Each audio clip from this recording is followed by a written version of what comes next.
Spoštovani gospod predsednik, gospoda Račkofa, gledate domoljubni kviz, nimaš pojma!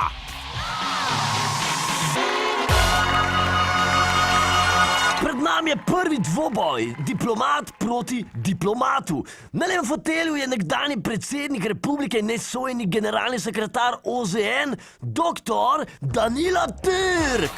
Dorečer. Hvala za aplavz.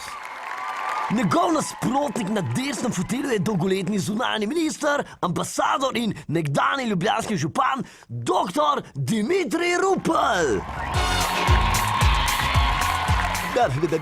Lep pozdrav vsem skupaj, pozdravljeni.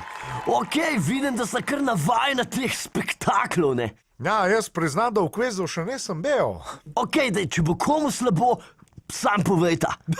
Dajte, tega si pa res ne morem predstavljati, da bi kdo bruhal na domoljubnih temah. Okej, za uvod nekaj pravil. Najprej imamo 3 vprašanja po principu, kdo bo prej, ne? Tisti, ki zbere več točk, ima potem v finalu prednost pri zadnjem odločilnem vprašanju. Zmagovalec se uvrsti v polfinale, poraženec bo moral opraviti 200 ur družbeno koristnega dela. Ja, za marsikoga bo to prvič, da počne kaj koristnega, ne? Moram vaju opozoriti, da je kazen za vsak napačen odgovor precej stresna. Kako to mislite? Shit, kaj pa je bilo to? 220 voltov, ni prijetno, vem, no po drugi strani pa za vsak pravilen odgovor dobita dozo hormona sreče.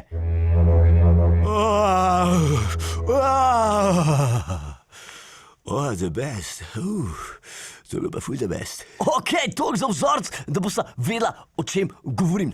Vse jasno? Jasno. Spoštovana publika, čas je za domoljubni kviz, nimaš pojma! Prvo vprašanje. Pravilen odgovor je vreden 5 točk. Dobro poslušajte. Koliko litrov piva na leto popije povprečen Slovenc? Imata 3 sekunde za razmislek. Kva? Nobenega odgovora, ali kaj? No, povprečni Slovenci niso ravno moje področje. Ja, tudi jaz sem bolj za vino. Povprečen Slovenc letno spije 25 litrov piva, to je 50 flaš vsak teden.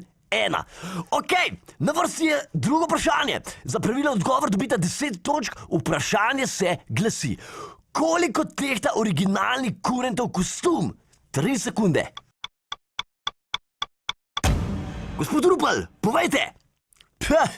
Veste, da se mi tudi sanjanje, ampak glejte, bom sem tvegal. Recimo, da tehta 15 kil. Jebeti život.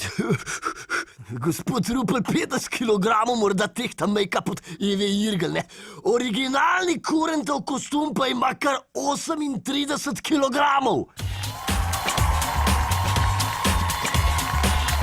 Rezultat ostaja nespremenjen, na vrsti je zadnje vprašanje pred finalom. Pravilen odgovor je vreden 15 točk. Vse se lahko še spremeni, dobro poslušajte. Kako se imenuje prvi slovenski visokoproračunski pornič, ki ga je leta 2010 režiral Max Modic? Gospod Rupel! Hiša nasprot sonca, 100%. Pravilno!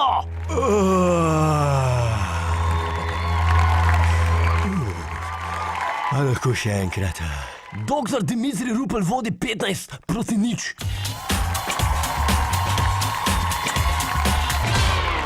Okej, pred nami je zadnje odločilno vprašanje, lahko za sproščena elektriko smo izklopili, ne? Doktor Rupel ima res da veliko prednost, a nič ni odločenega, ne? Ker finale prinaša kar 20 točke.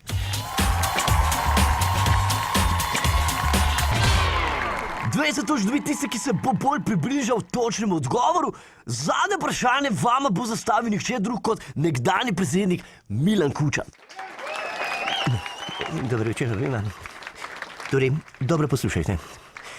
Vprašanje se glasi.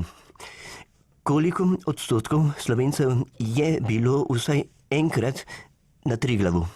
Imate 5 sekund za razmislek. Hvala.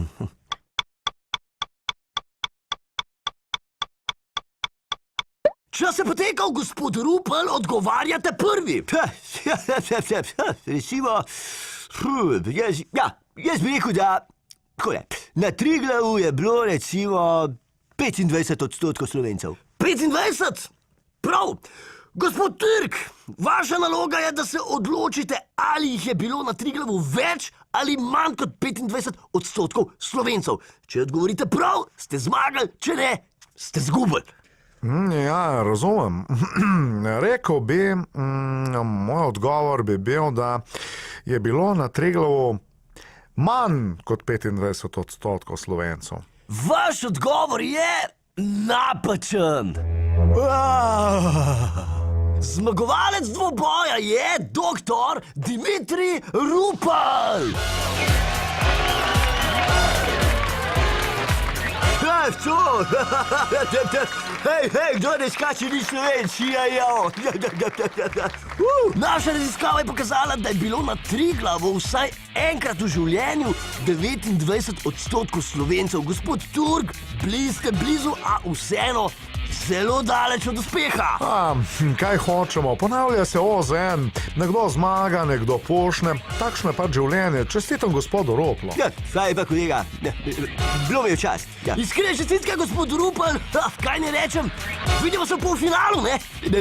Hvala lepa RTV-ju za ta odličen kviz. Hvala lepa.